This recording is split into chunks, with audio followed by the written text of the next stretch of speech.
Most people overlook this gift because it doesn't look flashy, it doesn't come with a microphone, and it rarely gets applause. But if you have it, you carry one of the most spiritually powerful weapons in the kingdom, the gift of discernment. This is the kind of gift that can save your life, your calling, and your soul if you learn to recognize it and sharpen it. Discernment is the quiet voice that tells you something's off even when everything looks right on the outside.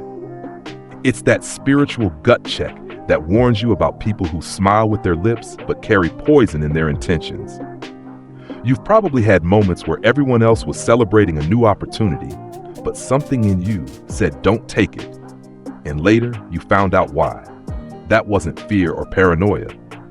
That was discernment, and it was the Holy Spirit protecting you in silence. Hebrews 5:14 is that those who are mature have trained themselves to distinguish good from evil, and that's the heart of this gift. It's not just about knowing right from wrong, but detecting what's off in what seems right. Discernment is what kept Joseph from falling for Potiphar's wife, even when no one was watching. It's what made Daniel refuse the king's food in Babylon because he sensed compromise in what others called promotion. When you have this gift, you start seeing beyond appearances, and that can feel isolated because you'll spot deception long before others do. You'll see spiritual warfare under smiles, manipulation hidden in church talk, and pride wrapped in false humility. It can be exhausting because you're not just reacting to the physical, you're perceiving what's in the spirit realm. Just like 1 Corinthians 2:14 says, "The natural man doesn't accept the things of the Spirit of God, for they are foolishness to him."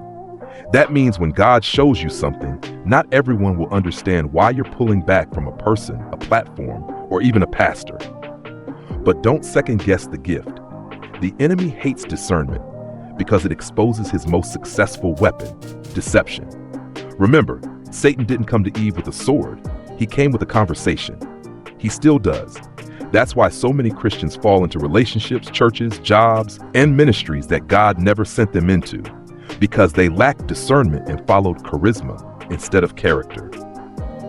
You need this gift more than you need affirmation, more than you need open doors, more than you need visibility. Because one moment of deception can destroy what took years to build. Discernment protects purpose. It shields you from counterfeit connections and gives you clarity in confusion. But here's the part that shocks most people. Discernment isn't just about people. It's about timing too. Sometimes God gives you a green light, but not yet. The opportunity is from Him, but the moment isn't. And if you're not discerning, you'll rush into a yes that was meant for next season.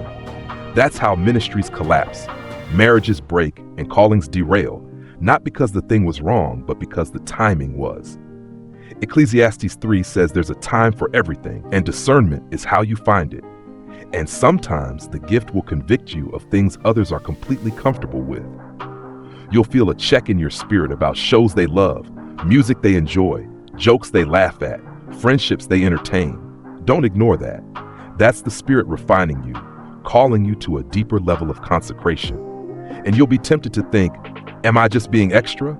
No, you're being set apart. The road to spiritual authority is paved with private obedience.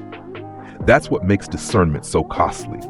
It often requires you to walk away quietly, without proof, without validation, just because your spirit says no. And later, you'll see the fallout you were spared from. That's why Paul said in Philippians 1:9, "I pray that your love may abound more and more in knowledge and depth of insight, because real love requires real discernment."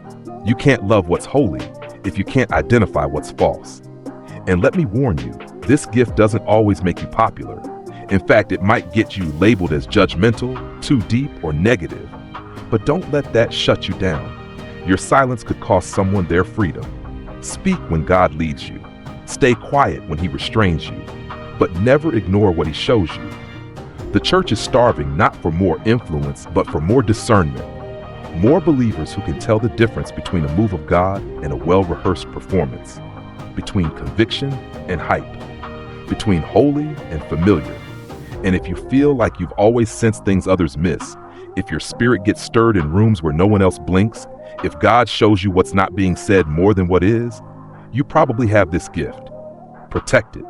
cultivate it, pray over it. Because this spiritual gift often goes unnoticed, but when it's awakened and surrendered to the Holy Spirit, it becomes one of the most powerful forces for purity, protection, and purpose in your walk with God. Don't trade it for applause. Don't ignore it for acceptance. Don't suppress it just to fit in. This gift is a sword, and the sharper it gets, the more damage it does to the kingdom of darkness. So ask God to increase your sensitivity. Train your spirit to listen. And when He shows you what others can't see, don't run from it. Rise up and use it.